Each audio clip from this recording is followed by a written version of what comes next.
2.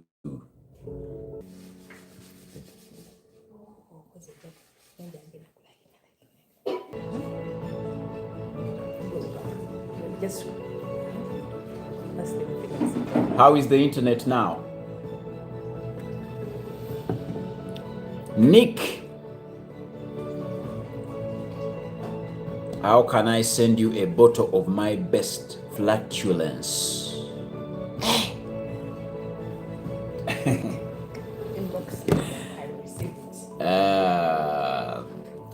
Kindly inbox, kindly inbox. We will see how to handle. But thanks very much for being very kind. We are happy that you are back, Ariho Ospat. I'm live on TikTok. I'm live on YouTube. Sarah is saying, I would like you to tell me about Newton Butera, House of Wealth. It is exactly 6 p.m. All right. Here we are. Let's start with a prayer.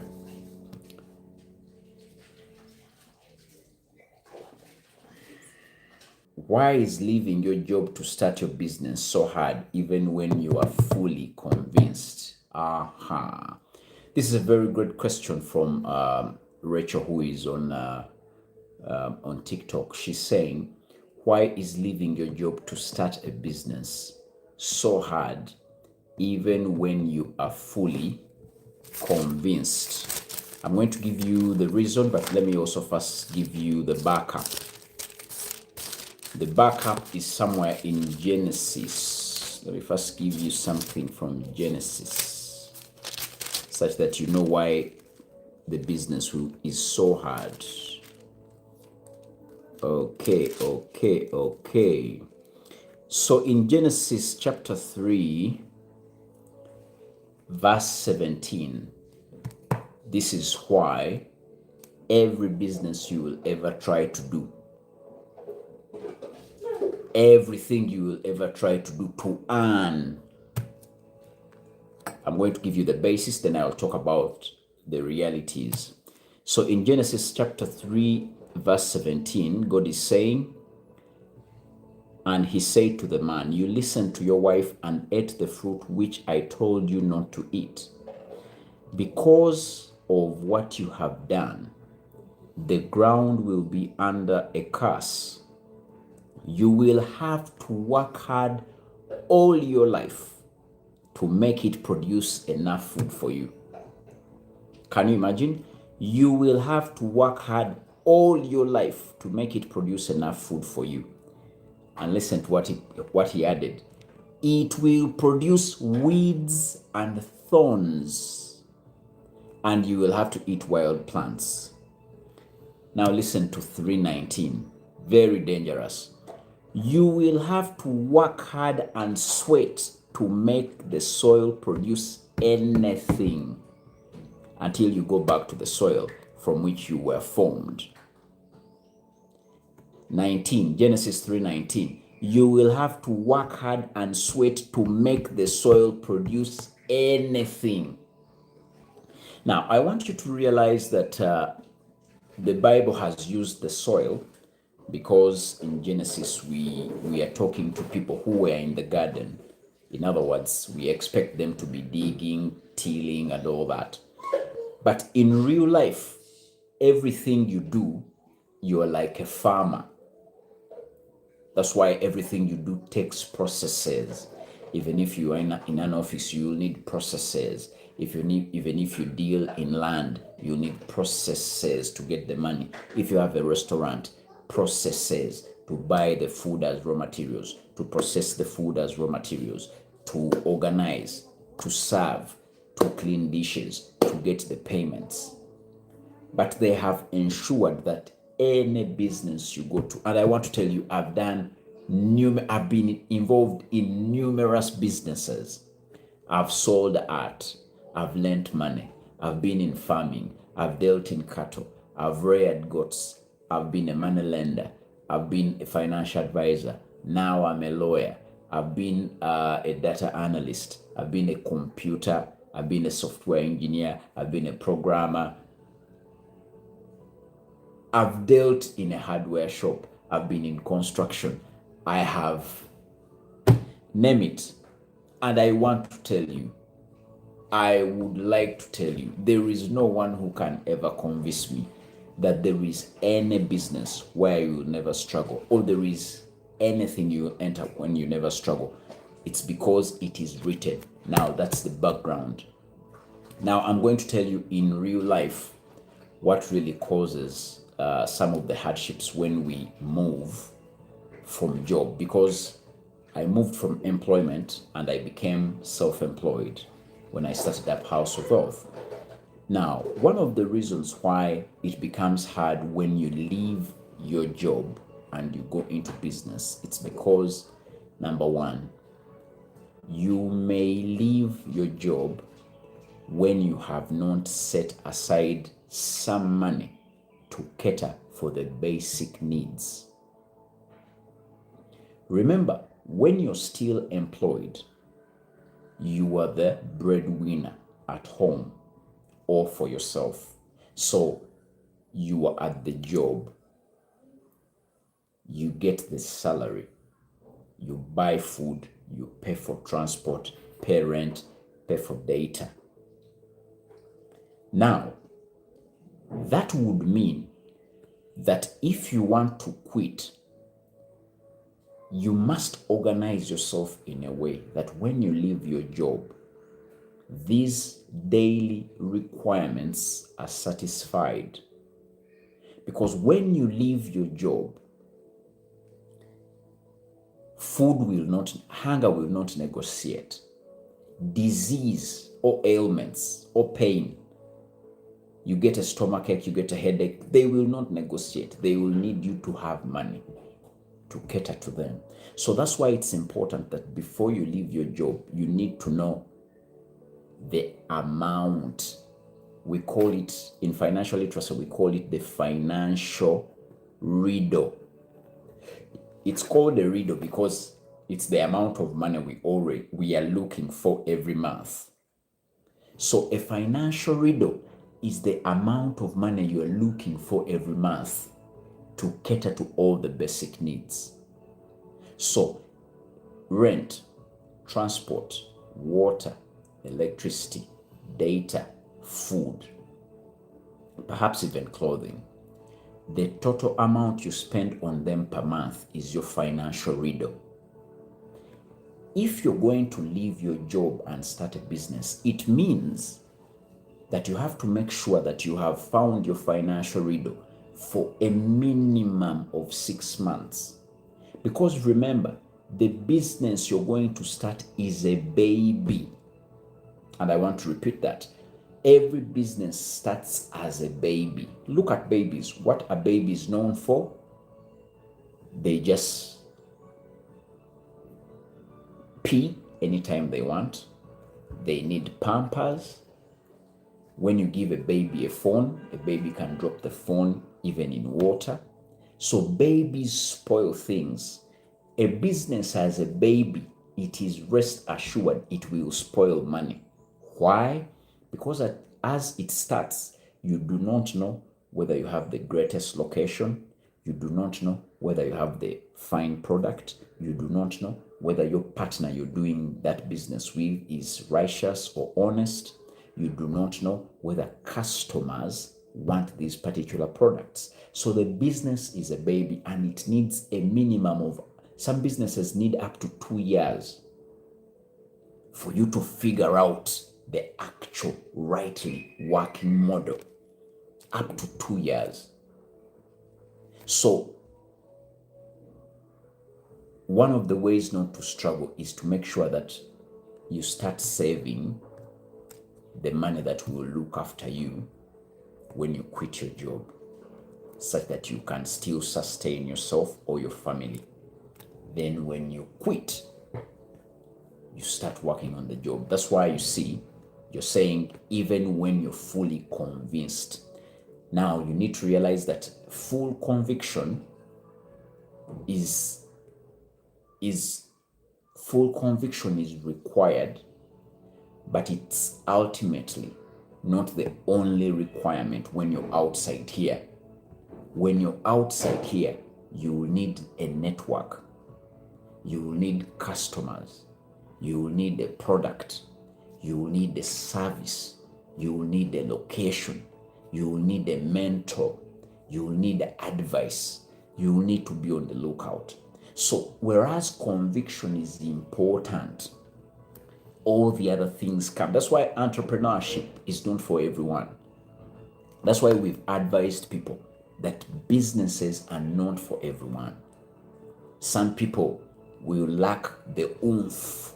Some people will lack that courage to actually take on and organize all the pieces that are required to run a business. Newton Butera, House of Wealth. Rachel, I hope that answers your question. One of the ways why it's really hard, when you start, the first things that will hit you will be the daily basic needs. So when you handle the daily basic needs, it means you've given yourself a chance to survive. All right, keep sharing.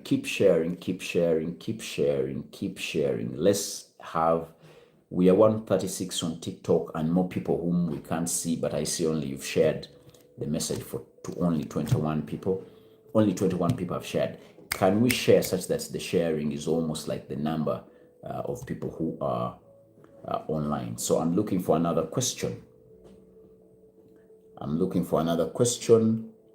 Serunjoji Ahmed is saying, how is the egg selling business in Uganda? How can someone rely on it for daily income in Uganda? Egg selling business. I think egg selling business is just like any business in Uganda that is in the category of food.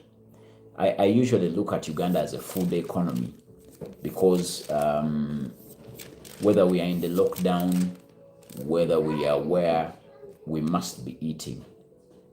We must be eating. So people who are in the food value chain will always be making money. So eggs, I love egg selling business because you buy and sell. You're not dealing with vaccines. You're not dealing with diseases for the chicken. You're not dealing with setting up a housing for the chicken. You're not dealing with chicken feeds. These are things that really make poultry so hard. But when you just egg selling business, finding people, one of the largest buyers of eggs is my good friend. She's an entrepreneur. She's called Namuju. So Ahmed, when you're in Uganda,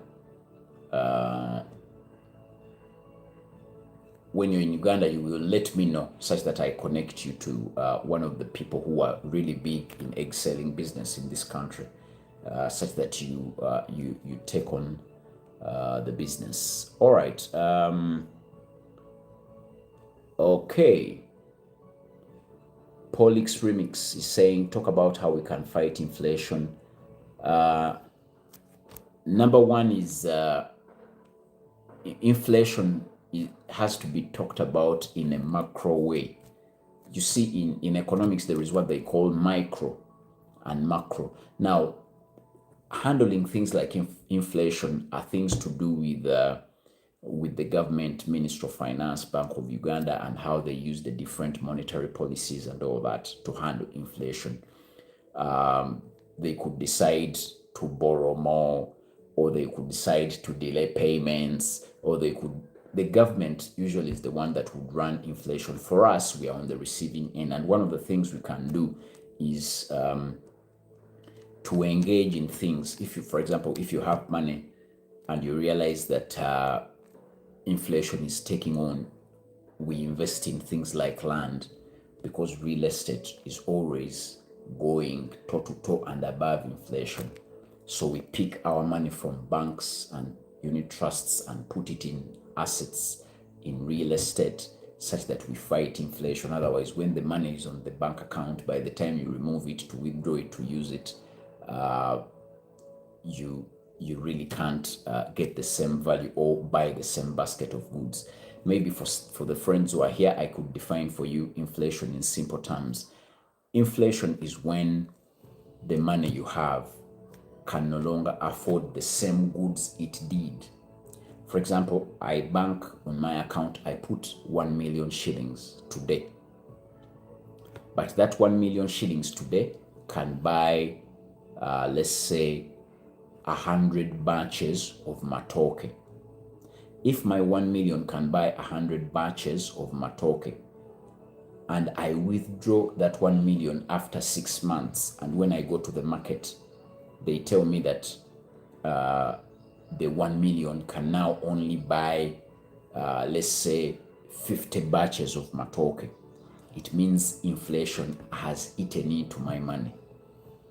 So my money now is weaker. It can no longer afford the same basket of goods. Nasifu, nice to hear from you. Mendy Furniture Mbale, great videos, Mr. Newton. Me and my wife, we love your words of wisdom and you inspire us. Thank you very much, Mendy Furniture in Mbale. Okay. Luanga Moses Mugerwa is saying, I need advice on creating a family trust to preserve wealth. Okay, so because many of you know that I'm a lawyer, now I'm also going to be explaining to you what a trust is. So a trust is a legal term. And this is how I want you to think about 3 levels. I want you to think about 3 levels when you're thinking about a trust. This is level A, level B, level C. So you, the person who has the wealth, for example, the person who wants to, Moses Mugerwa, you are up here at the high level. In law, we call you the settler, a person who settles. It's from the word settle. So you are the settler. Now, in the middle, there are people who are called trustees. And at the lower level, there are people we call beneficiaries. So I'm going to use my example.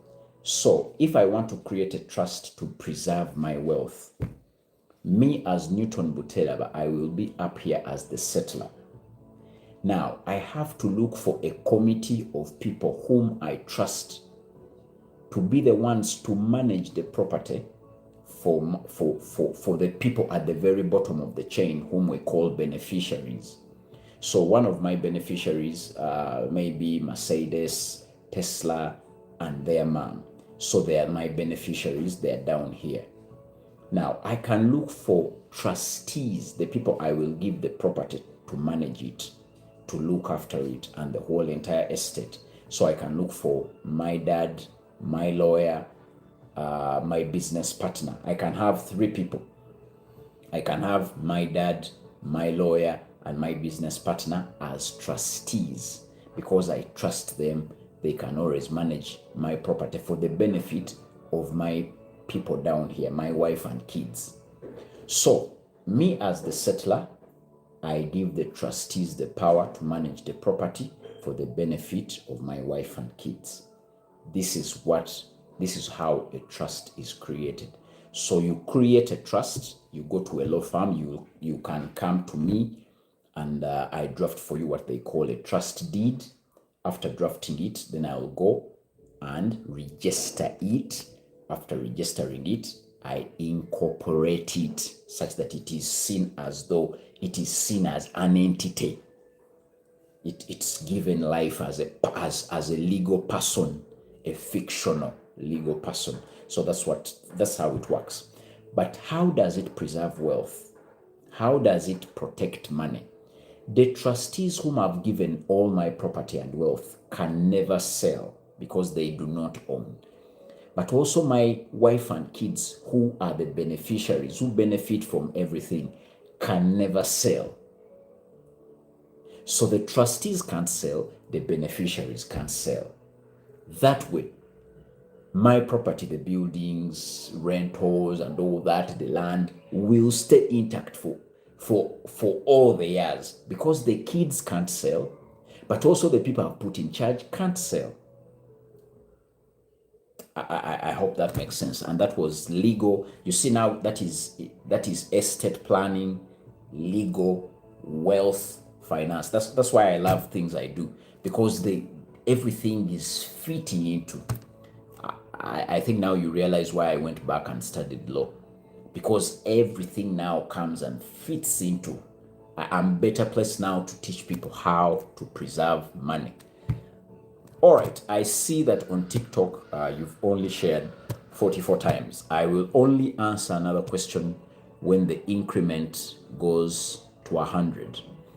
Keep sharing. If I see that you've had 100 shares on TikTok, I'll come and answer more questions. So let's see more shares, because this is the only time I give free advice. If you were to come to my office, I charge 10,000 Ugandan shillings per minute. That's very little money. 10,000 per minute, very little money. So if it's an hour, then it would be like how much? Like 600,000. So if I'm in office, I will charge you 600,000 to answer your questions. If you call me to talk, I'll charge you 1 million shillings per hour. So people on TikTok have given you a challenge. If I see that you've reached 100 shares, I'll answer another question. Nice to see you, Sonny. Nice to see you, Rita Nachiganda. Ezra, thanks for sharing. Justine Rashida. Justine, thanks for sharing.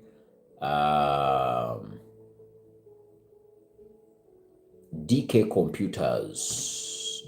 Computers. My dream is to start a PA system rental and DJ service, but the equipment are too expensive.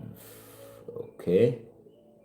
Mr. Success Guy, inbox me for details. I work with Prudential. What's your opinion on education in universities? All right, I've noted the question. My opinion on education in universities. Okay, I'll answer that. This is by Mr. Kunda.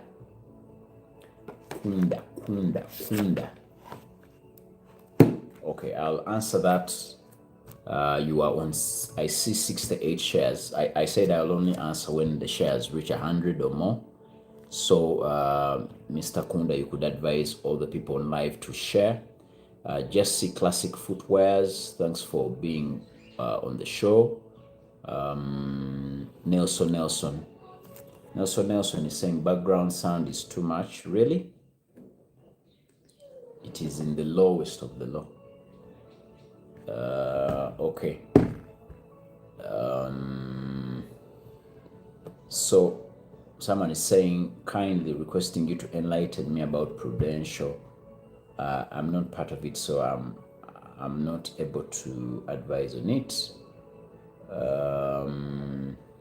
The shares on TikTok have reached 71, so I'll answer the question when we reach 100. Givens Enterprises, thank you for letting people know that I'm the greatest teacher you know. Okay. Advise more people to share. Let me tell my brother that I'm on a live, but I'll call him. Hello. Bongole, ndi ku live nkubireko nga maze. Kale wewe. Okay, we have now reached 81 shares, so 82. I'll answer more questions when we... Okay. Okay.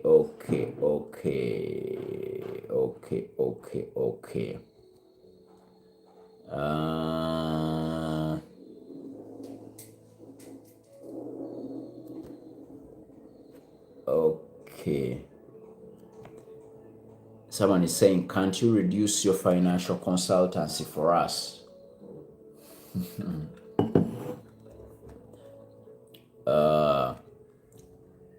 The financial consultancy, I think, is low because of the value I give. I come with experience on the table and 4 full degrees. Now I've even added another equivalent of a degree in LDC. So the prices, I think, will just go up. The people need to work harder, in a way, because the teacher has just improved. Okay. We are on number 89 for shares. I want you to be sharing this material. The reason is because I want people to be part of this and take this information free of charge. As I told you that this is the only time I can give free financial advice. Otherwise, consultation fee is 600,000 Ugandan shillings per hour if I'm in office.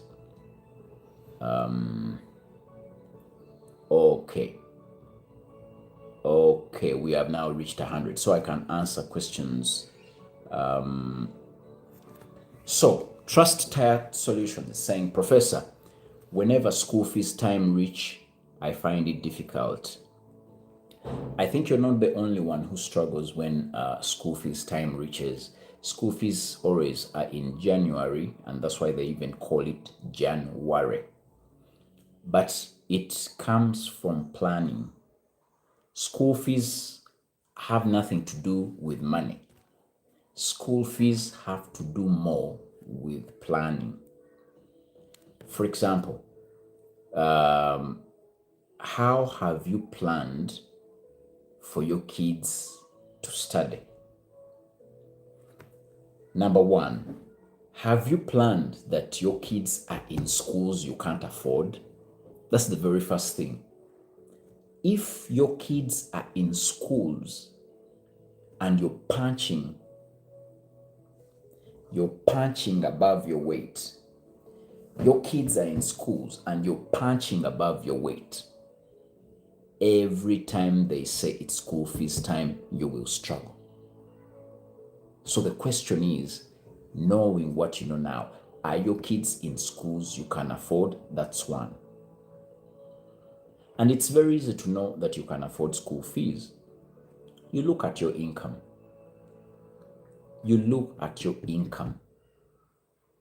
And like I always tell you, your means are 70% of your income.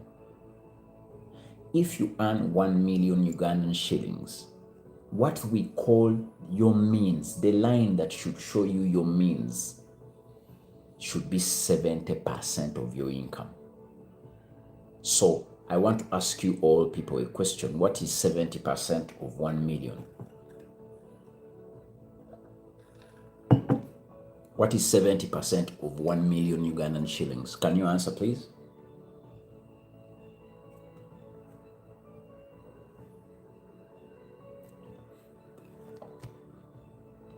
Absolutely. That's why I love these lives, because the people who are live are sharp and sharper. So 700,000 shillings is the 70% of 1 million. That is where you're supposed to do everything: rent, food, transport, utilities, fees. So if you earn 1 million, your means is 70%. That's where you're supposed to do everything: rent, food, fees, transport, internet, water, power, data. 20% is to be put aside to pay off any loans you have.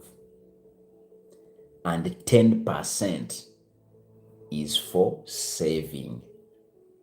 So you earn 1 million, 10% you save it, that's 100,000. 20% you distribute it amongst people you owe money, abakubanja.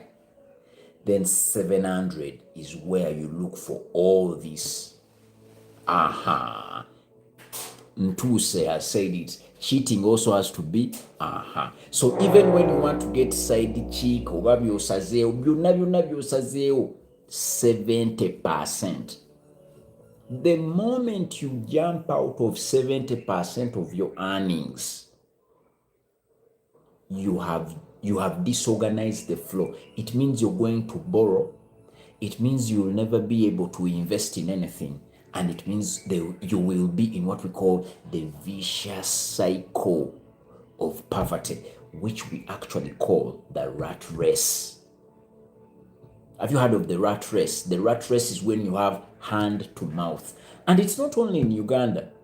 When you go to, even if you go to Europe, even if you go to US, even if you go to all these countries which we think are really have made it, you will find people surviving on hand to mouth, paycheck to paycheck, paycheck to paycheck. It's because most of the people world over jump out of the 70%, which is supposed to be your means. So I want you to look at, if you earn 1 million, 70% is 700,000. So the question is, what can you do? You have to look for the house from there. Transport. You find very many Ugandans having 1 million as salary, but they also have a car. Is it bad to have a car? No. But the question is, how will now the car play into your means? Because fuel is expensive. Fuel, at the way the rate is, with our jam, you know that cars consume more fuel in jam. Why? Because they are in the most powerful gear.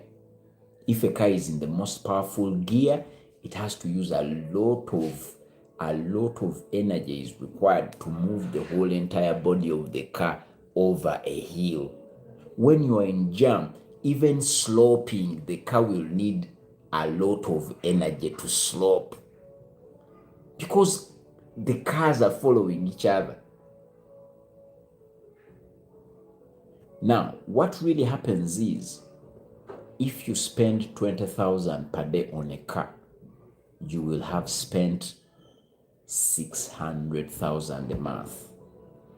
So you earn 1 million, but you have made the people who sell fuel richer by 600,000. We've not even deducted eating. We've not even deducted car wash. So at any one time, you must give money respect by sitting down with a pen and paper and being true to yourself on how money is leaving you and how money is coming to you. Give yourself a chance to go through stages. I've been through all the stages. I've ever been in so much debt. Then I've also ever been at zero when I do not have debt, but I also don't have money. Then I moved from zero and moved to the number line. Now I'm among the fewest people in the world without a single debt. We are in the world's 1% without a single debt. And it's possible by just being organized in planning. So the question you asked was to do with, why do you struggle with fees? It is about planning and not to do with money. Let me give you an example. I have told you that it's about planning. I told you that all my kids come after 3 years. I space them for a reason, because I know that after 3 years, a kid starts school. So I have placed my kids such that they are not coming after each other immediately.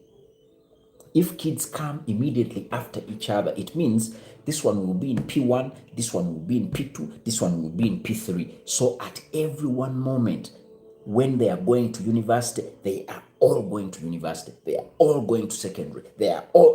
It means your plan did not cater for the cash outflow. Imagine having all 3 kids join university.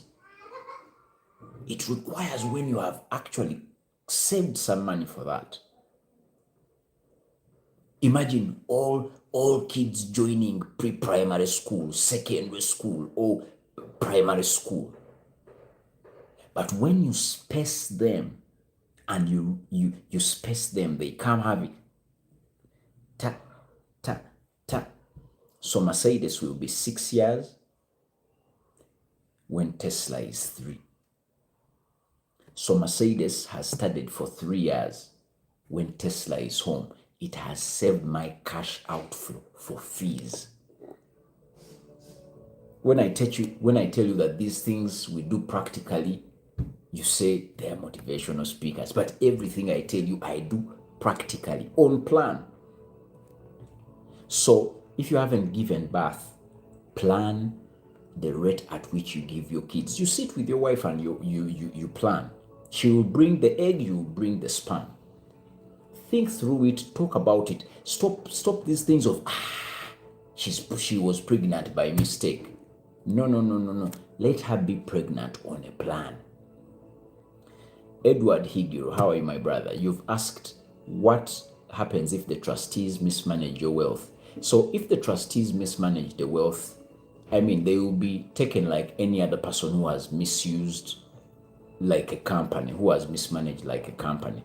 That's why when you're choosing trustees, you choose them in a way that they cannot actually decide. For example, you heard what I told you, that the committee I would choose for trustees would be my lawyer, my dad, my lawyer, my dad, my very good friend who's probably a classmate.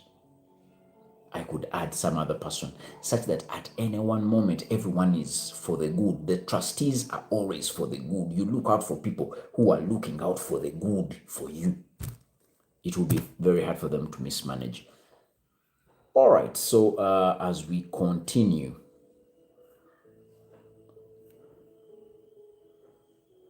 okay, we continue.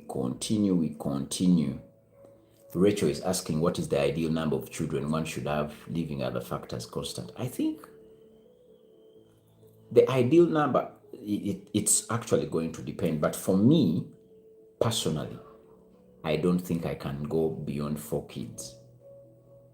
Personally, I don't think I can go beyond 4 kids. Perhaps I would do 3, but maximum 4. And the reason I'm mentioning 3 or 4 kids, it's because kids are expensive. That's number 1. 2, also kids are a lot of work. If you want to be the parent who was available, who will put in the time to raise the kids, the more the number, the more you will struggle with them. Imagine having 8 kids. It is a good thing, but how are you going to share your experiences with them and all that? For me, I still believe that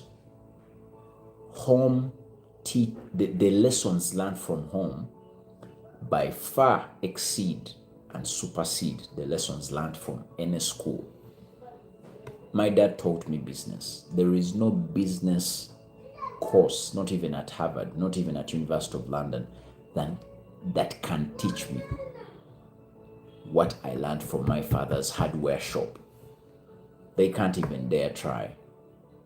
So when you're with your parents, you get the ability to get knowledge and wisdom, practical knowledge and wisdom from how they have intercoursed with life.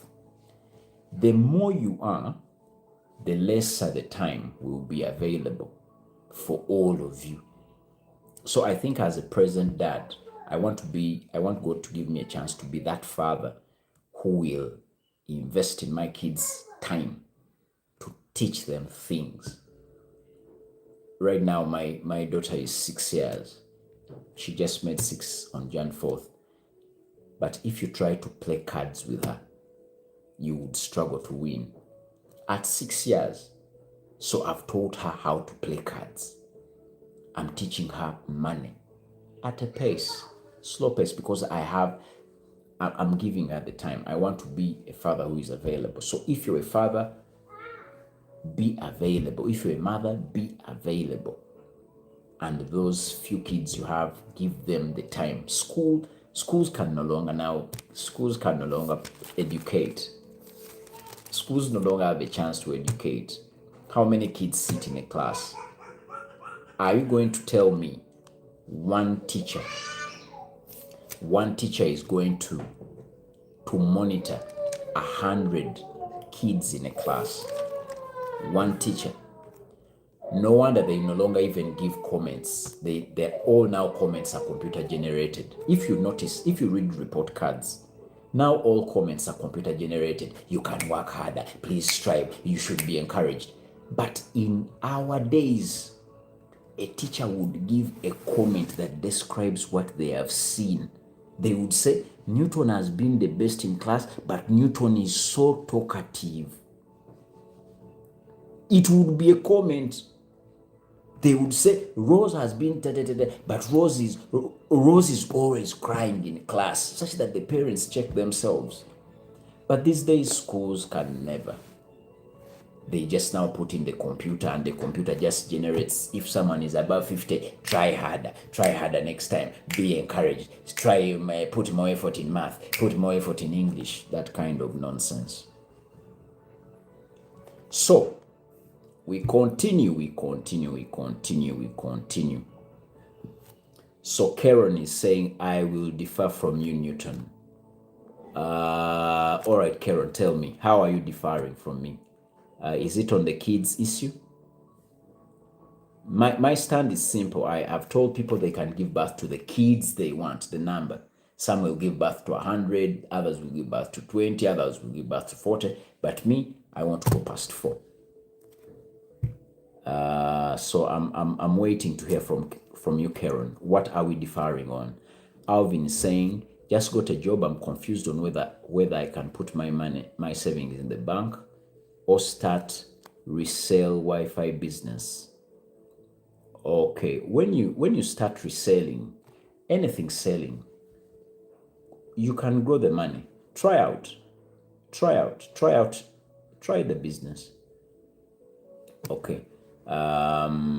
Nango is saying, what's your take on homeschooling, Newton? I've always been an advocate for homeschooling. I actually wanted to homeschool my kids, but there is something school puts in kids which you may struggle as a parent to bring at home because of how we are struggling to make ends meet.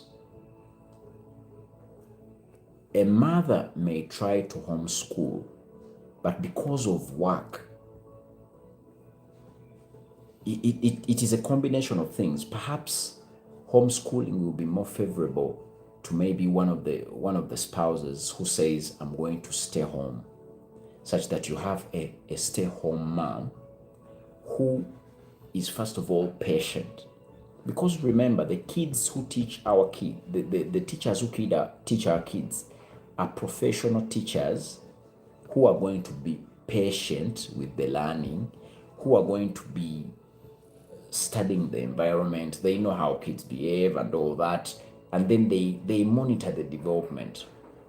So whereas I'm pro homeschooling, I realized that my spouse would be doing a lot of work staying at home and also homeschooling the kids.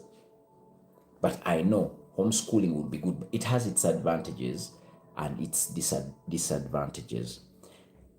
One of the things I learned why I was convinced not to homeschool, it's because life as we know it, the creator of human beings intended that human beings are social beings.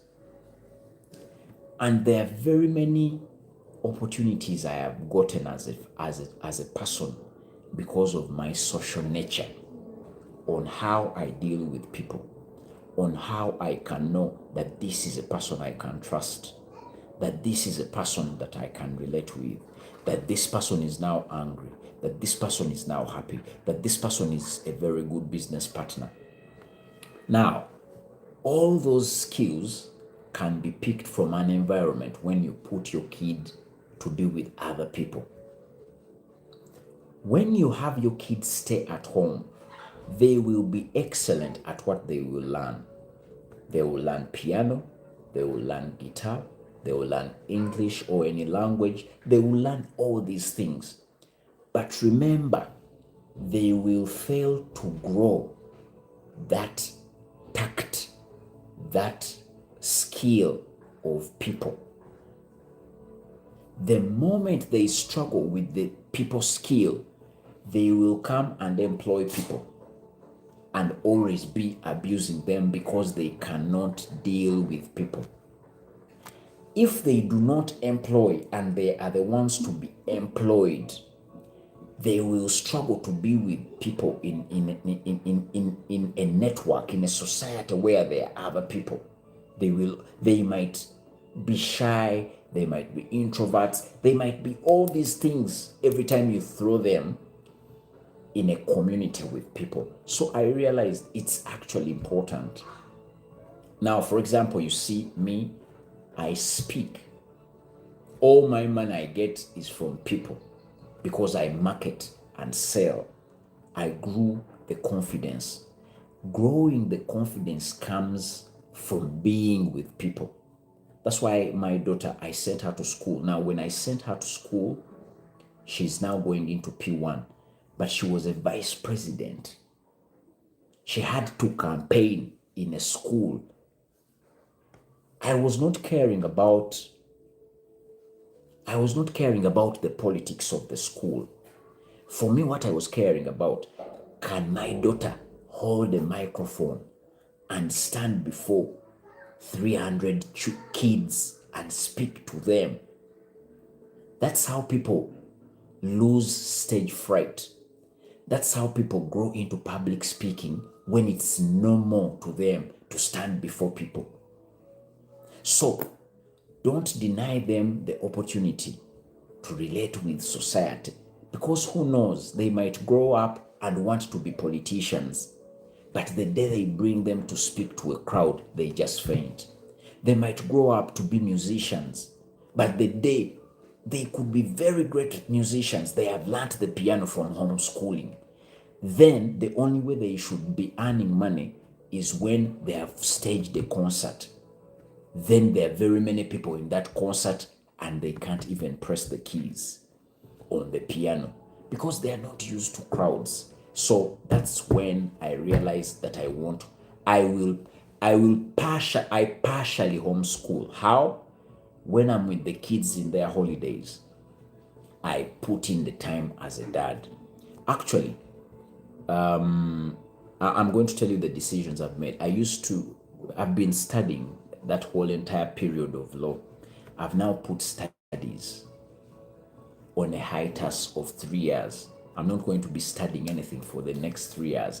I want to be more as a present dad with my kids and give them the things I know. So I should teach them about saving. I should teach them about investment. I want to teach them about land. I want to teach them about how to be attentive, how to know deals, how to buy and sell in these next 3 years. So they will go to school and learn, but when they come back, they will pick from dad. Okay. Nangobi, I think I've answered you. Let me see.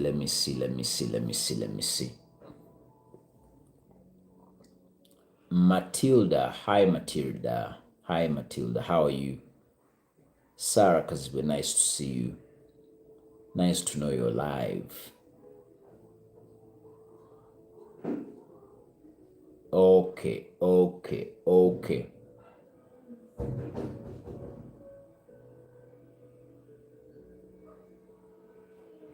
So how much do I charge for a land title replacement?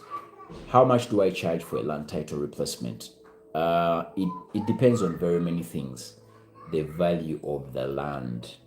So you come in my inbox and you tell me about the land for which you lost the title. The moment I get to know the value, I can start telling you the price for replacement. because I have to pay tax, and the tax depends on the value of the land. Okay. Luanga Moses Mugerwa, good evening, sir. Great fun. I want you to be my investment advisor and planner to increase and preserve my wealth. No worries, Moses. Just know that you will always be getting the advice from me. So inbox such that I can give you my WhatsApp number, which is 0706 582 868. 0706 582 868. Okay. Lion is saying you are helping us discern life here. Thanks, Lion, for appreciating. I'm just sharing the little I know, because when we share knowledge, people become better. It's not that people do not know what to do. People know what to do, but if I share what I have gone through, they might rethink their paths. All of us have different paths, but you might use some of the knowledge I've used and it might improve you. Okay, Jamiru Kasiriv, what are some of the financial mistakes someone should avoid, especially in the 30s? I did a full podcast and I told people that you do not have to worry about financial mistakes in the 30s. Just make sure that you make all the financial mistakes from 18 to 35. If you make the greatest mistake you can make from 18 to 35 is not to make financial mistakes, because from 35 going onwards, the mistakes have to be very minimal. A mistake you make at 40 takes you back to the village, even past your graveyard, past your ancestors' graveyard. Mistakes at 40 are really tough. Mistakes at 45, mistakes at 50, mistakes at 55, financial mistakes at 60. Have you met someone who has made a financial mistake at 50 and the bank is to sell his house? This is a house he might have built in his 30s. Now, you imagine you are 35 years old. You build your house. When you buy land at 30 million and you build your house. But when you're 55, you have put that house in a bank and you struggle with the loan till the bank sells off the house. Let me tell you the disaster. First of all, at 55, the land you bought at 30 million, if you came to that particular area, a 30 million piece of land, it was 30 million when you're 35. When you're 55, it is 300 million. So it means a mistake you make when you're 55, 20 years later, if you make a financial mistake and the bank should take, a money lender or any bank should take that house, you won't be able to get that particular house easily. Because even just in that area, a plot which was 30 million is now like 300 million after 20 years. You see why it's so bad to make financial mistakes when you're older. So I usually tell people, make sure you make all the financial mistakes from 18 to 35. Lend money such that you get personally, that when you lend without security, people do not pay. That one you learn 18 to 35. Marry for money. Try using money to impress a woman, 18 to 35. Try using money to impress a woman such that when she breaks your heart, she leaves you when you no longer have money. And you get to know that 18 to 35. Try starting up a business when you do not know the market, location, 18 to 35, such that when you're 35, you know it, you're your own witness. Try showing off money. I have been in the financial literacy sector. I might be one of the old that I'm the teacher of all your financial literacy teachers in Uganda and abroad. But I can tell you, you people do not know my net worth.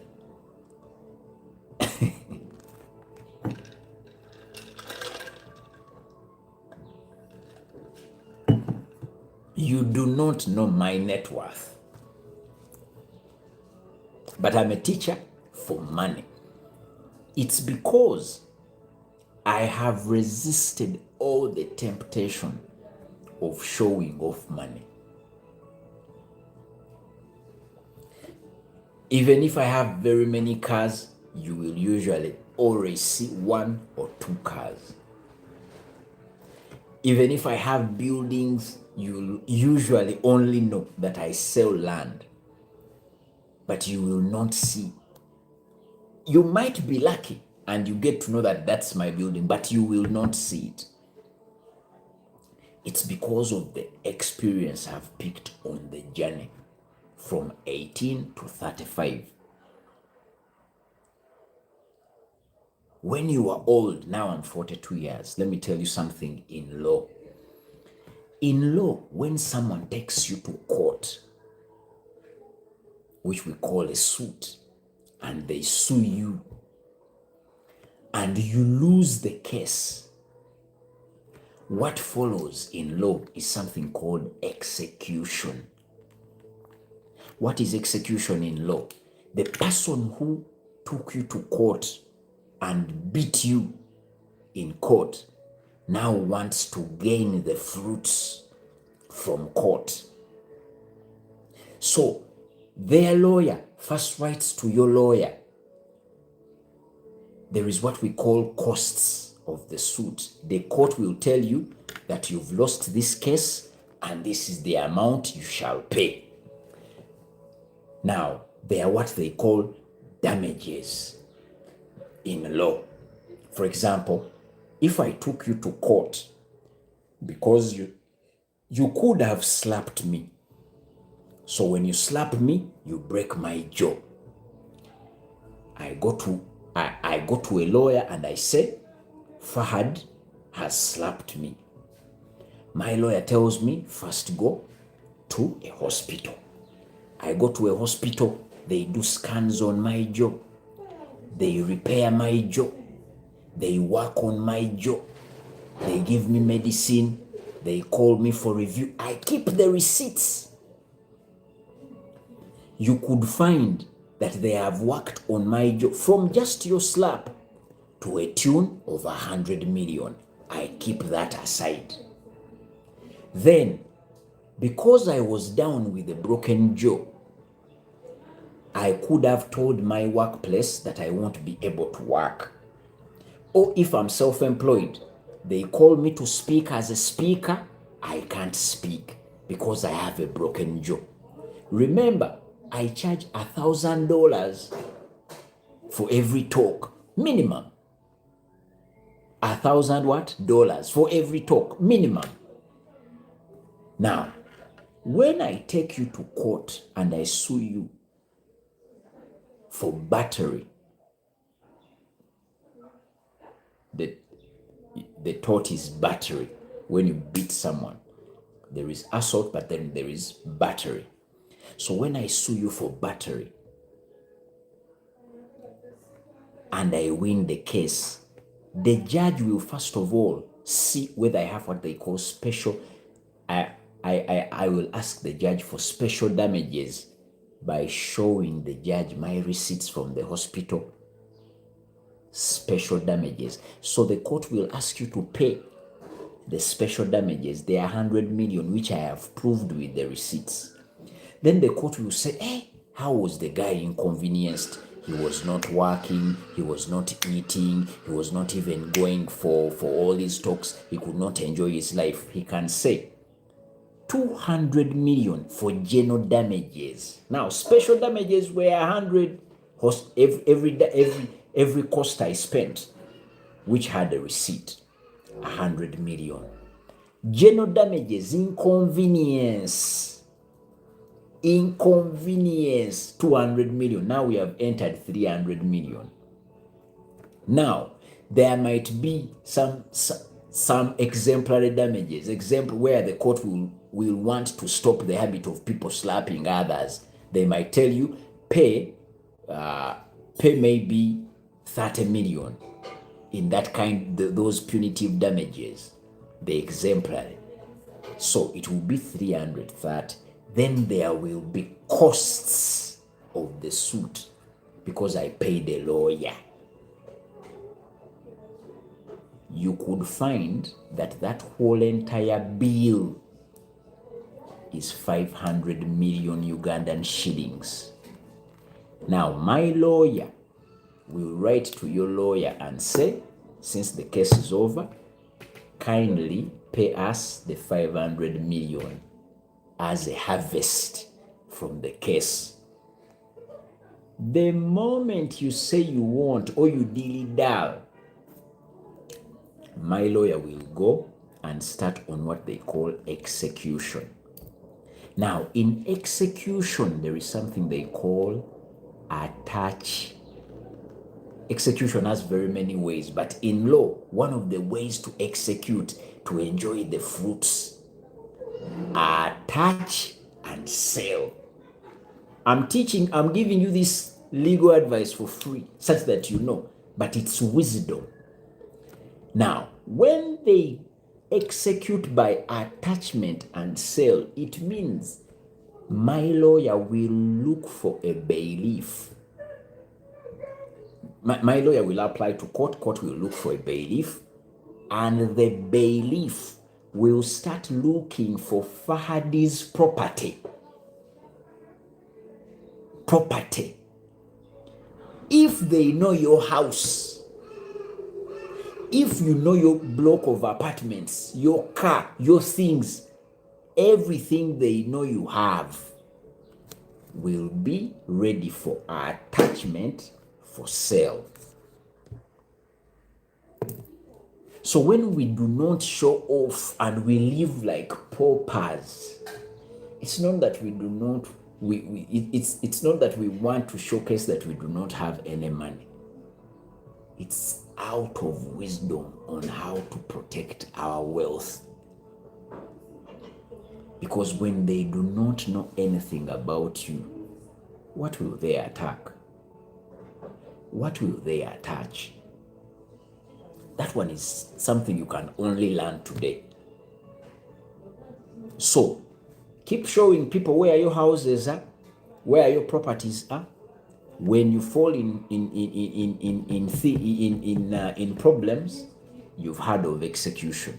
They will attach. They will attach. Newton Buteraba, house of wealth. Newton Buteraba, house of wealth. So I want you to know that we are learning.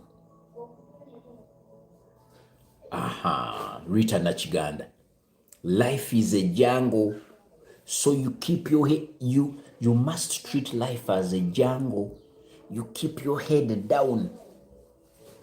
Because the moment people know you have money, there is people knowing you have money. Because some of us, we deal in land. When I come and I say I've opened an estate, and an estate has 100 plots, and every plot is 30 million, that's 3 billion Ugandan shillings.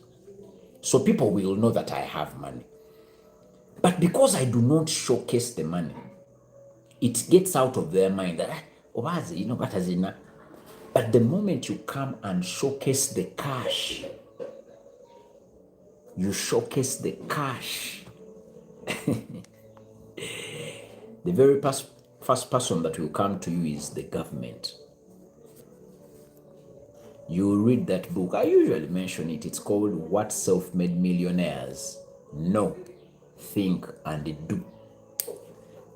It's one of my favorite books. Richard Dobbins and Barry Opitterman said, if you buy a Rolls Royce in Britain, HMRC, the equivalent of URA in Britain is called HMRC, Her Majesty's Revenue and Customs, will be knocking on your door when you buy a Rolls Royce in the UK. They will knock on your door the next day. The Rolls Royce reaches today. Officers from Her Majesty's Revenue and Customs reach the next day. We would like to see your books. How did you get a Rolls Royce? So you have to be living like you're in the jungle. Cleverly. They want to attack you, but they don't know where you stay. They want to attack your property, but they do not know your buildings. You get. So I hope that has given you something to think about. Prof. Sarah Banks is saying, Professor, how is Wi-Fi business? I want to start it. I think Wi-Fi is a service. Everyone might want it, but the question is where? I think it survives on a strong network and very many people subscribing. So one of the ways I think you can do is to look for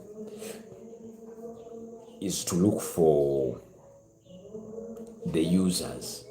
Are you going, which kind of community are you going to put it in? Are you on a block of apartments such that you can bring it and people, all the tenants of the apartments can access such that they subscribe? Clark is saying, can one dodge taxes legally? It's called you can organize, you can talk to a tax advisor who is a lawyer. That is actually what we do, because I'm a tax lawyer. So I can help you organize your finances such that instead of being looked as tax evasion is illegal, but tax avoidance is legal. Let me give you an example. So I have apartments, but I pay tax for all my apartments. But I know that legally, if I register a company to be the one to own my apartments, it will be paying tax of 30%. But if I organize and the apartments stay in my names personally, I pay around 14%. So, not making the apartments be owned by a company is tax avoidance. I've avoided the 30% and stayed as an owner who is an individual, such that I pay like 14%. That is what they call tax advice. That's why when I find a person who calls himself a rich man or a wealthy man, the first thing I ask them, where is your lawyer? The moment they show me buildings, land, property, cars, and I ask again, where is your lawyer? Then they show me the most recent watches, the latest car. I just know that this wealth is built on sand. Wealth must be protected by law. Wealth has to be protected by law. And not everyone who has read law in a book by us, who put in 5 to 6 years to learn the law, the legalese. Newton would tell about House of Wealth. So you're looking at a statistician an IT guru, an information security expert, a lawyer. Kati bagenda kaya nabagambe nti omusajja yeewaana. Naye omusajja ali mu kwewaana yasula atunula olw'ebigezo. Okay. This is the only time you can have free advice from me. The rest of the time, people are paying top dollar. Top dollar, top dollar. Let me see another question. Professor, is it literally intelligent to start up a Wi-Fi business? I've said you could start it and see. The question is how many people will subscribe. You just have to make sure there is a group of people who will subscribe. That's why I've asked you, are you next to a block of apartments such that you have a strong Wi-Fi SSID which can be viewed by different people, but when they want to access it, you charge them some amount and it is fast. Jonathan wants the book, What Self-Made Millionaires Know, Think and Do. Dr. Andre Chris. So Con William is saying, I remember you buying and selling beef cattle. Hey, any lessons you learned? Enormous. William, I learned very many lessons. Number one of the reasons I left the cattle business, it's because usually I want to do businesses which have a certain way of logic. By logic, I mean, if I can, for example, if I lend money, I know that if I lend money and someone leaves me a house as security, I give you 150 million. You leave me a house as security, which is worth, let's say, 250 million. And we agree at an interest. The money will be exchanging hands. I give you a loan, I stay with the house. You pay off the loan, I give you the house. There is some logic. If I buy land, I come to an estate, 100 plots. We get the titles, we get the land, I get the possession. Everything is neat. I start selling off the land. Money comes in when the land is being sold. There is some logic to it. Now, for cattle, this is the challenge. The people who buy the cattle or the cows will be selling the beef in kilos. But me who is purchasing the cattle to bring it to the abattoir for sale, I can't weigh the kilos. Everything is for just looking. So you look at the cow and you say, that one, I'm buying it 1.5 million. You reach the abattoir, the cow was pregnant. It was an expecting cow. There is a calf inside, but you could not see it with the eyes. In other words, you can't sell the cow at the abattoir in kilos. Everyone just looks at it and says, that one I give you 1.2, that one I give you 1.3, that one I'm giving you 1.7. So I realized that on the side of me as a purchaser to sell, there is gambling, uncertainty. Yet for them, they make money by selling in kilos. And I said, well done. I told, I had a partner, by the way. Personally, I lost 10,000. The partner also lost 10,000. So I think we lost like 20,000 US dollars. But it was okay because we went into it because we wanted to add on a side income and we were ready for the chaos. But after some time, we realized that it would kill money because we came, and the intricacies that were involved, we could not handle. You bring cattle, let's say you bring a whole lorry which has 20 cows. It has 20 cows, immediately they buy 13. The 7 stay. So they are to be put at the abattoir. Then they are calling you at night that one of the cows is making a lot of shaking, is shaking, wants to die, and they push you to the wall to give them a green light to slaughter it. So when you give them a green light to slaughter it, they run away with the offals, they run away with the hide, they run. By the time they show you the money, it's a pure loss. So, but it was good. It was good. Every business I have done, it was good, because for me as a speaker about money, my role is to have tried very many and share the experiences. Dr. Andy Chris is saying, kindly guide on buy and sell hardware versus production concrete products in the current Uganda.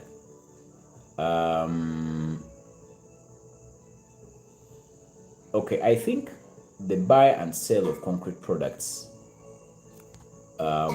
still has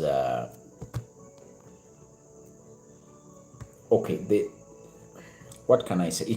It is always going to depend on the market. What are you going to be manufacturing in concrete products? Are you going to go into the line of pavers? Are you going to go into a line of hollow blocks? Are you going to go into a line, the concrete products, you know them, they are pavers of different sizes, they are hollow blocks of different sizes. But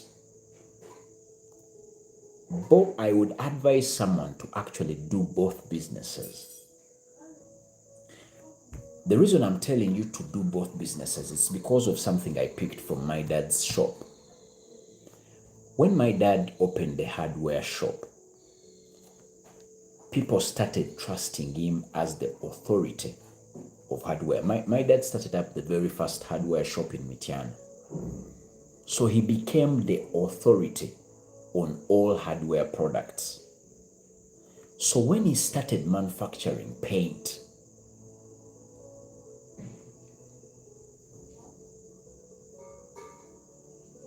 when my dad started manufacturing paint, he made a lot of sales from the paint manufacturing, because when he started the hardware, he was the agent for Basco, Neptune, Sadolin.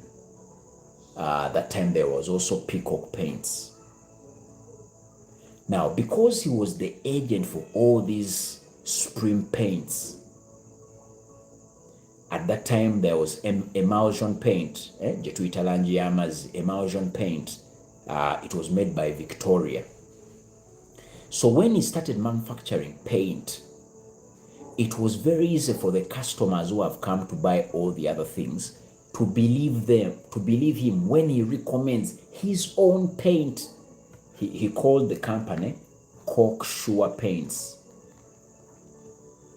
So he would just tell customers, Cocksure Paints is the best. So now you need to, we call them complementary goods in economics. When you're selling shoes and you also invest and sell shoe polish, the moment you sell shoes, you give this person shoe polish. They will buy shoe polish. It will be a complementary good. When you're selling clothes, trousers, and then you also invest in belts and you sell belts, wallets, complementary goods. That's why you see petrol stations sell fuel, then they add servicing, oil. These are all things running. So it's very easy for a petrol station to put up a garage, because the services of a garage are complementary to everything, the car. Now, I wouldn't advise someone to just go either for a hardware or for concrete products. If the money allows, start with the hardware, such that your name is in the people's minds and heads, that you are the guy who understands hardware business. Now, when they start talking, the customers will be talking because you engage them in a conversation. Now, what level are you? Now I've finished roofing. Now, next time, pavers. The moment they say they are finished roofing, they are finished all painting, now they are going on pavers. You say, you come and I show you these pavers. You direct them. You direct them to your pavers. You direct them to your blocks. So you create the market for your concrete products. I think that's the perfect advice I could give.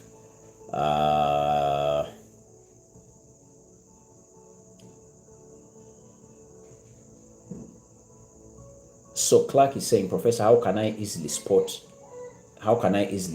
a business partner that is not good for the business?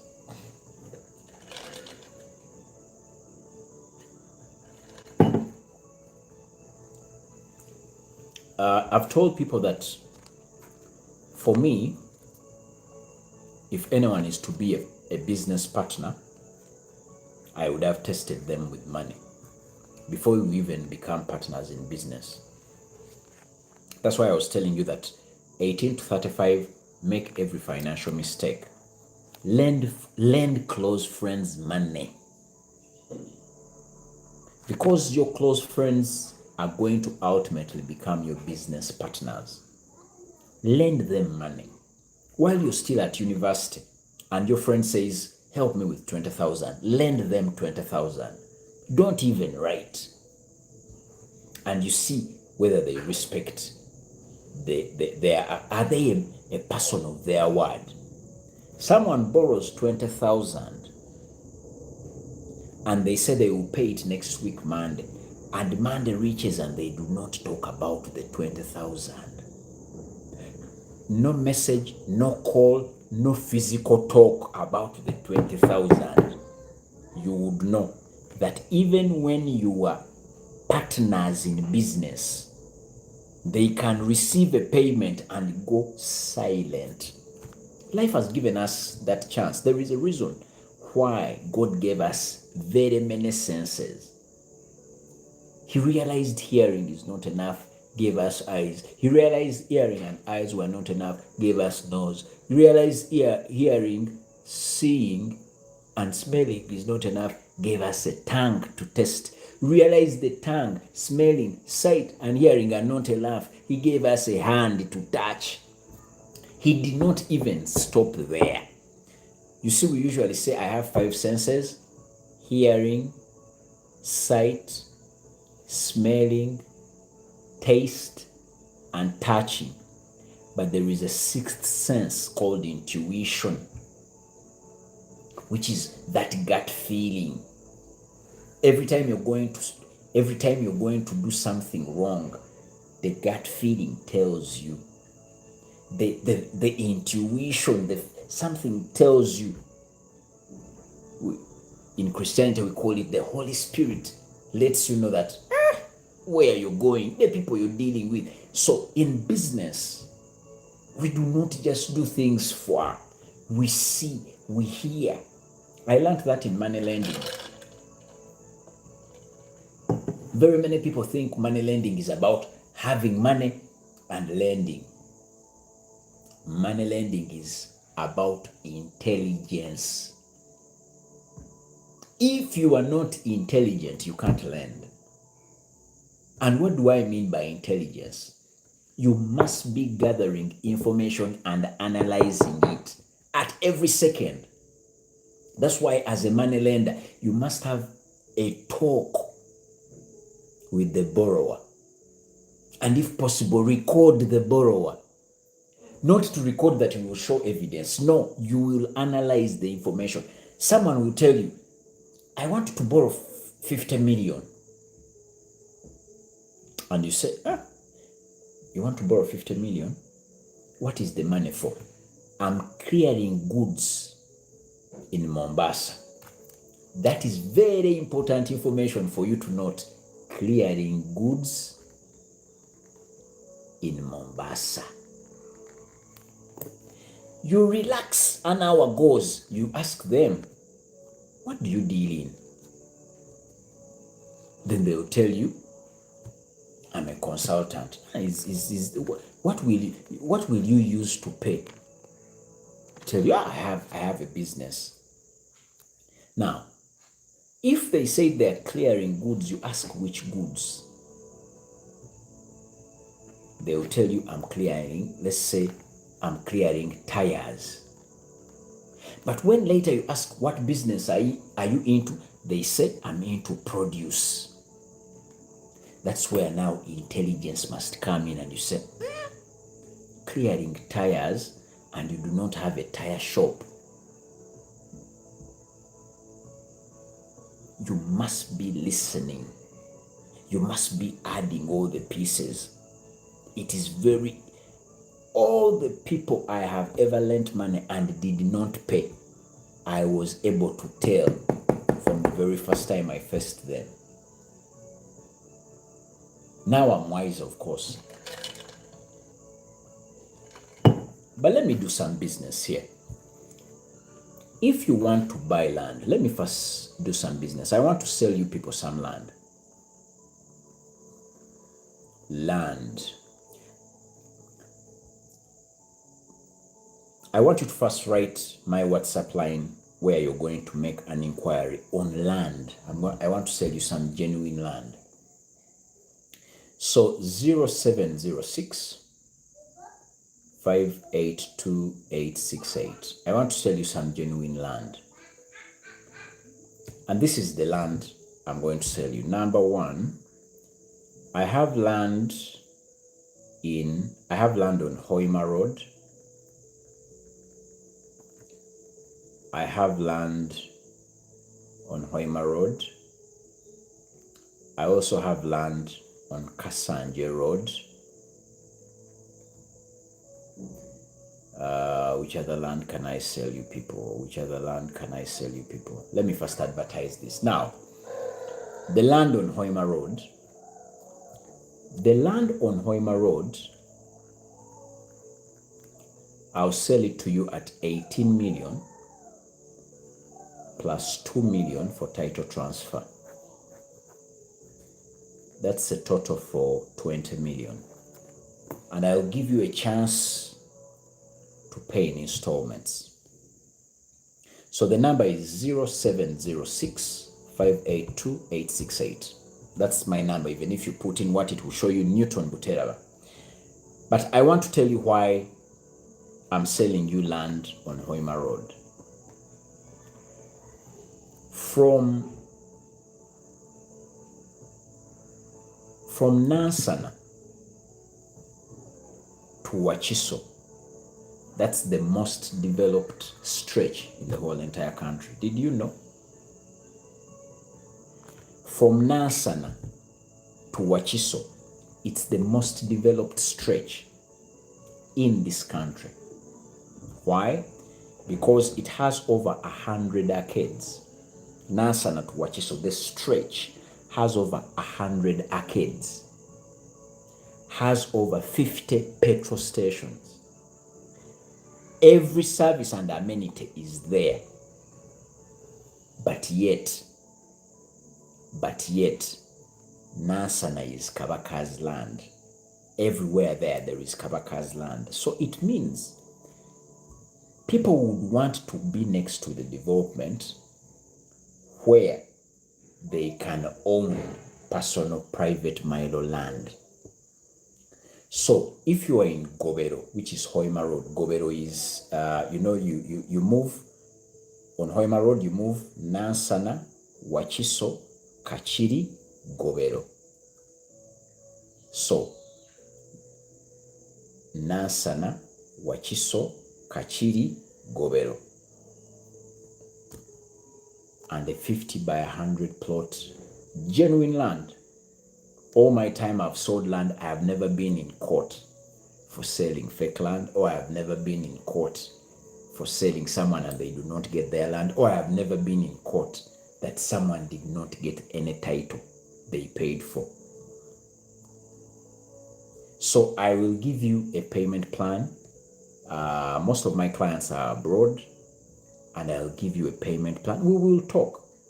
If you told me that I earn like this, I earn like this, I earn like this, I want you to buy land such that even your finances do not realize you're touching the money to buy land. That is land in Hoima Road. 20 million. The 18 million is for the land. The 20 million is for title transfer into your names. And you won't have to move. The people I've helped sell land and I transfer it, I send them the titles via DHL. So, there is something else I was saying about this land. So, the land is approximately 3.5 minutes from the tarmac. If you were on the Kampala-Hoima highway and you branch off to go to the estate, you would drive for 3.5 minutes. Maximum 4. You could have relaxed, but 4 minutes. So I think this is very good land because it's 3.5 minutes from the tarmac. That's Gobero. Now, what would this land be used for? It's 18 million plus 2 million for title transfer. All plots are 50 by 100 in size, 50 by 100. So I will transfer the title into your names at 2 million. But this is what I was saying. What this land can be used for. If you want to build your house later in life, this is land where you can build your house later in life because of the proximity to the highway. Because of the proximity, 3.5 minutes to the highway. 3.5 minutes to the highway. And the next town is Kachiri, Wachiso. The connection is just too good. Now, the other piece of land I would like to sell. I have many plots. Hoima Road, I have many plots. I have like 20 plots which I can sell on Hoima Road. Now, Kasanje, I called this Kasanje land, I called it Mercedes. I named it after my daughter. I called it Mercedes Lake View Estate. Why did I call it Mercedes? It's because if you look at the Mercedes logo, Edwin Simbwa says, do you give a discount? Edwin Simbwa, come to my inbox. Usually when I announce, I've given the number 0706 582 868. You come into my inbox, we will talk. You could find that you are given a payment plan that is favorable, that you won't even think about a discount. Because all my land, every time I announce, I tell people, I am Uganda's most genuine land seller. Ask around. Go to your favorite land seller and ask them, I'm most genuine land seller. A most genuine land seller. Clients in 90 countries. You might think I'm lying, but I might put in here wants land, and you see people who want land from all over the world. But I wouldn't want to show their names, but I wouldn't want to show their names because of different things. Very many people invest when they do not want probably their people to know or family to know or anything. So, and as a person who did information security, but if you come inbox, we will talk. Now, I was telling you about the land which I call Mercedes Lakeview Estate. This is land that you see Lake Victoria.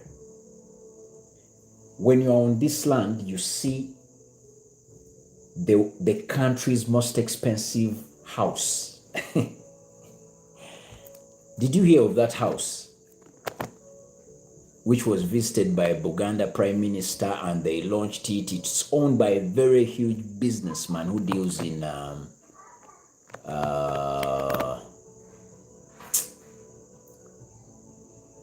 steel products. So you've heard of steel and tube. Steel and tube. That's Uganda's most expensive house. Now, when you are on this land, what I call the Mercedes Lakeview Estate, you see Uganda's most expensive. So on your balcony, you'll be you'll be seeing water, but also seeing Uganda's most expensive house. Now, this estate, I called it Mercedes because,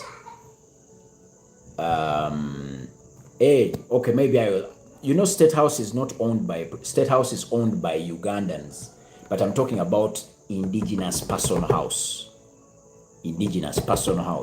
Now, why did I call it Mercedes? It's because while you are on this land, you can access the land via lake. So you reach Entebbe Nachiwogo, you get on a ferry, you move, you can reach the land. But also you can reach the land via land. Entebbe Road, you break through Sisa, Nakauka, Kasanje, you get to the land. Or you can even come via chopper. So because the Mercedes logo has 3 star, it's a 3-star.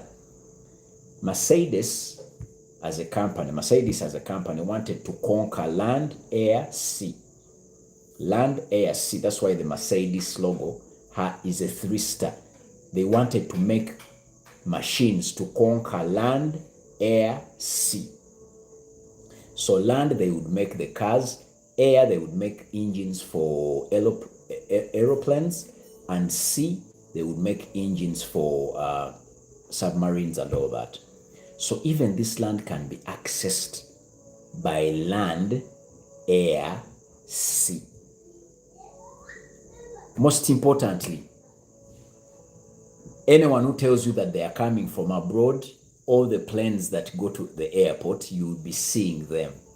So someone, if they tell you they are coming via Qatar Airways, you'll be at your balcony if you build and you see Qatar Airways, then you know the person who has told you has come.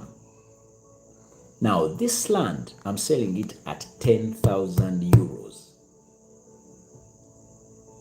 Did you hear that? 10,000 what? 10,000 euros, approximately 40 million Ugandan shillings. But I give people a payment plan for almost 10 months. 10,000 euros. So if you're in the diaspora or locally, 10,000 euros, and I'll transfer the title in. The 10,000 euros include the land, the title transfer, and even making sure I have demarcated your land. Genuine. Imagine this is the cheapest land that can have a view of the lake. The cheapest land that can have a view of the lake. But what is most important is this, that they are constructing Kasanje Road. They are tarmacking it. So whereas today it is 10,000, you'll only sell like 25 plots. 25 plots, 10,000 euros. So 20 plots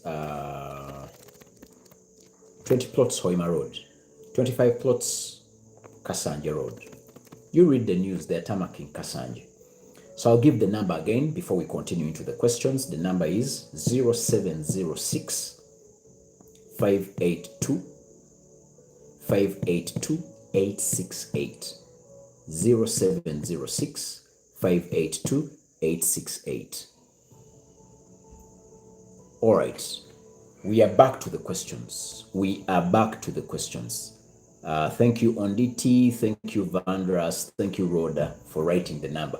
Write that number. When you come in inbox, you just say, Professor, Le Professeur, I was on the live. You talked about land at Kasanje, the Mercedes Lakeview Estate. That's where I'm interested. Or land at Hoima Road. Then we will talk money. We will talk. Okay, we are back to the questions. Philip Slutaya, Mwanawe Ngonge, is asking, Professor, how can I get my first deal as a realtor? I think to get your first deal is to look for WhatsApp groups which have people who want. You have to get buyers, surely. You have to get buyers. My first deal, I got buyers while I was on Facebook. So you may want to tap into social media. Social media has a lot of people. Every time I do a live, by the time it's done, they show me that we need to use social media to tap into a wider market, to get leads, prospects, sales. Okay. Professor, can I start growing cash crops like tomatoes? Where are you? Where has that question gone? Kids entertainment. Hey, Professor, I'm dealing in kids entertainment business, but I'm finding marketing quite hard. You're finding marketing quite hard because you've not gone to meet your actual client. You see, when you deal in kids entertainment, your actual client, they are not the kids. Your actual client is the parent. So where are the parents? Parents are dropping off kids every morning at that particular school, a particular school. So choose a school of kids in your neighborhood and talk to the administration such that they can reserve a play day for the kids, where the parents pay in the fees for the play day, and you share the money for the play day with the school. I'm giving you strategy, practical strategy. You talk to a school, you show them the kids' entertainment, where it is located, and you talk to the school into talking to the parents to pay for the kids' entertainment in the fees, such that you share with the school.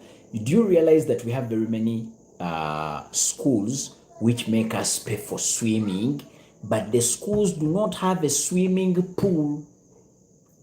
The schools have worked out a plan. The schools have worked out a plan with someone who owns a swimming pool. They share the money.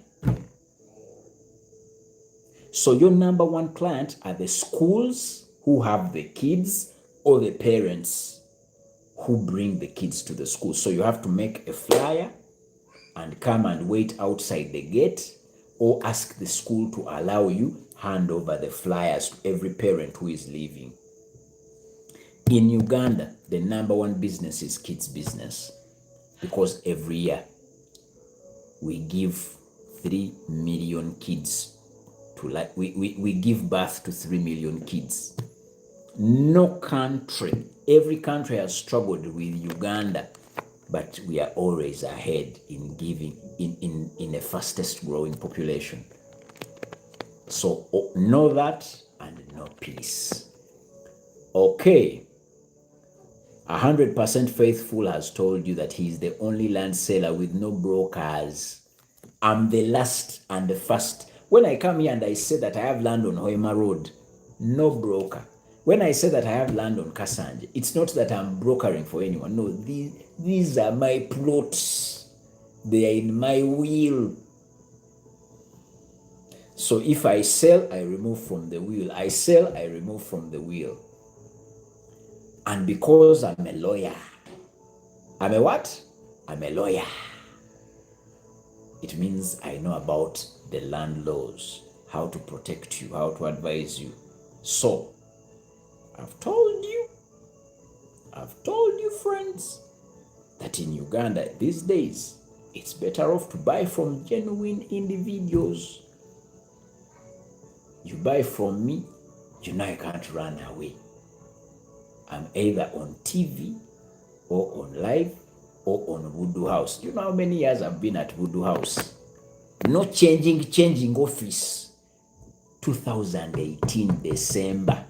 So 19, 20, 21, 22, 23, 24, 25, 26, 8 years, one building. My office, 8 years, one building.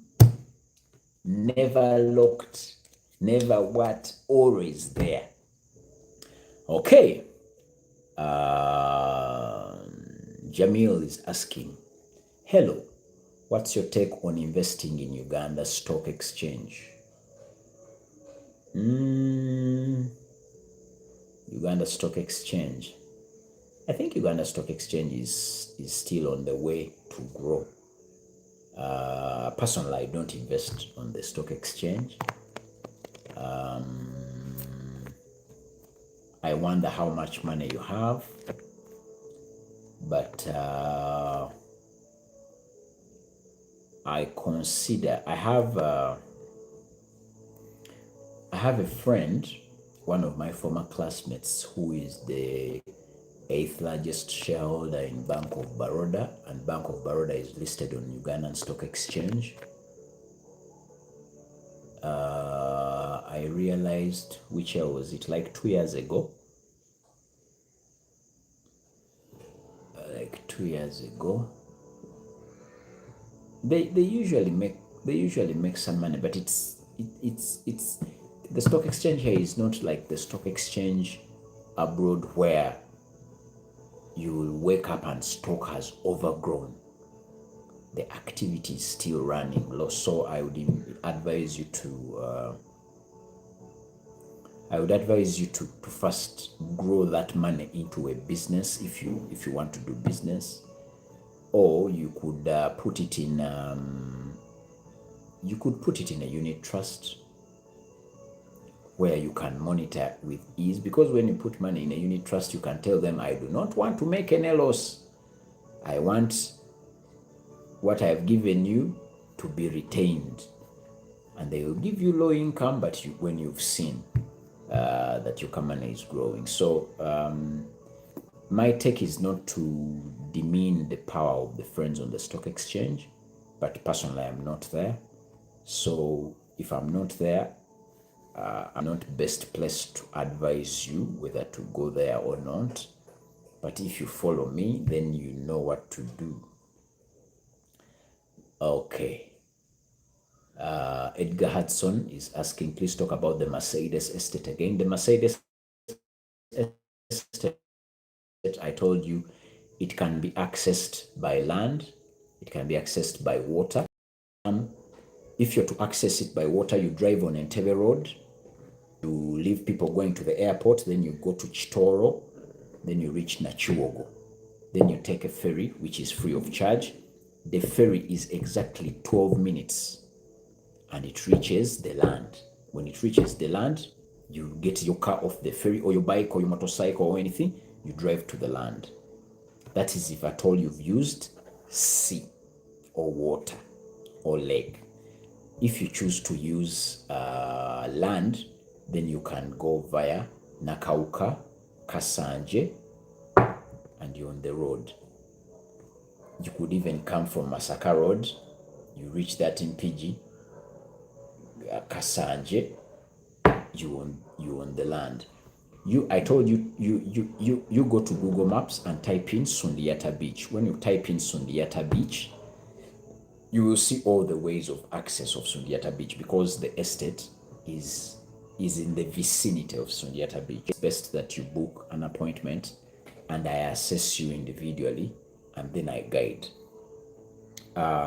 My friends on YouTube, I realize that it's jumping on and off, but Newton was, by the way, let me also pass this here. Very many people on TikTok follow a page which is a fraudulent page. My page on TikTok is Newton Buteraba Answers. But there is a fraudster who also created Newton Butereba. Newton Butereba Answers. And the moment you follow it, he puts you into a position where he has to inbox you and then tells you to invest in crypto. This is what you need to learn from me. Number one, I never inbox my followers. The moment someone inboxes you, no, that's not le professeur. I never inbox. The communication does not start from me to you. Usually, it would be you to inbox me that I reply. But the moment someone comes to you and inboxes to you and says, "Hi, how are you? Have you liked this? Da da da da da da da da da." No, it's not le professeur. And then they will take you into cryptocurrency. No, it's not me. No, it's not me. I don't deal in crypto. I have left people to deal in crypto. I have no problem with people to deal in whatever they want to deal in, but I do not deal in crypto. So if anyone comes to you and that's what they have told you that they want you to deal in, please, you know what to do. Okay, I think we have like 3 minutes to go. We have like 3 minutes to go. I said it would start from 6 to 8. Let me see. Lutaya Shaban is saying, "Professor, can you talk about a unit trust in Uganda and a good company to deal with?" I can't recommend a company because they have not paid me to do an advert for them. But I'll talk about a unit trust. Just know that when you put money in a unit trust, you earn like 1%. So for every money you put in a unit trust, kill 2 zeros. Every money you put in a unit trust, kill 2 zeros. Maybe before I leave, I should ask you. Biological Mother says, "I followed the page here before and the guy said he deals in Bitcoin." The moment someone tells you, "Hi, Bichi, thank you for following me,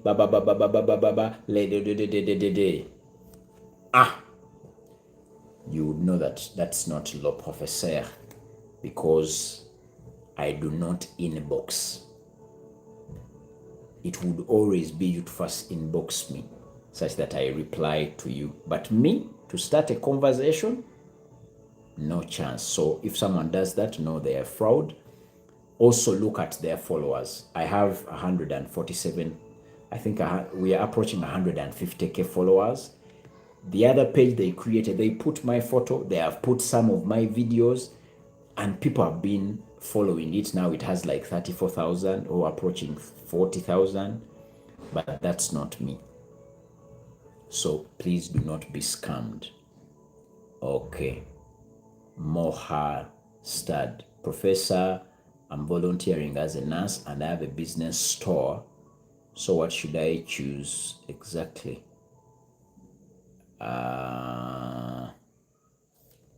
You can't do both, because when you volunteer as a nurse and you have a business store, what does the business store deal in?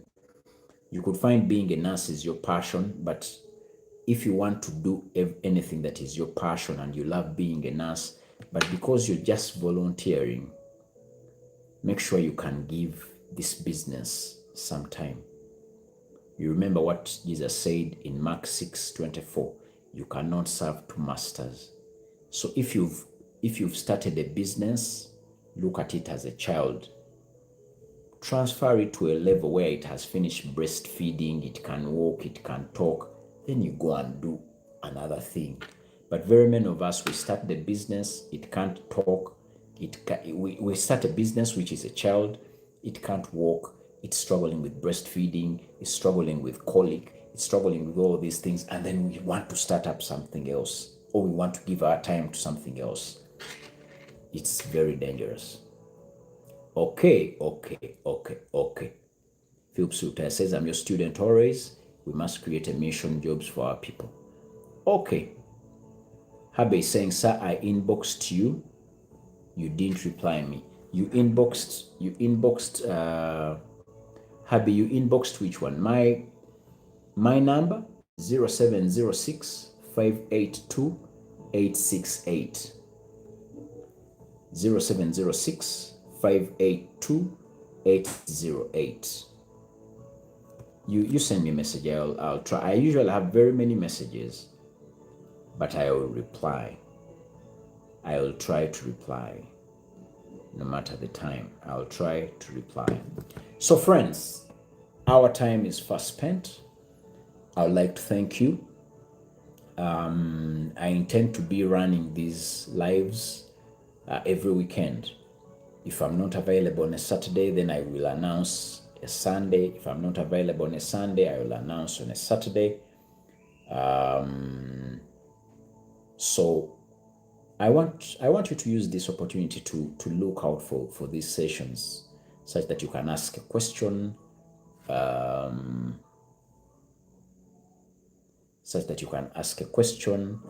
and I get to reply you. I am here for your greatness. I want you to go through life. Among all the other things you will fight with, I want you to win financially. You may struggle spiritually, you may struggle emotionally, you may struggle in all other walks of life. But as long as you follow me, as long as you take on my pieces of advice, know that you are on the road to win financially.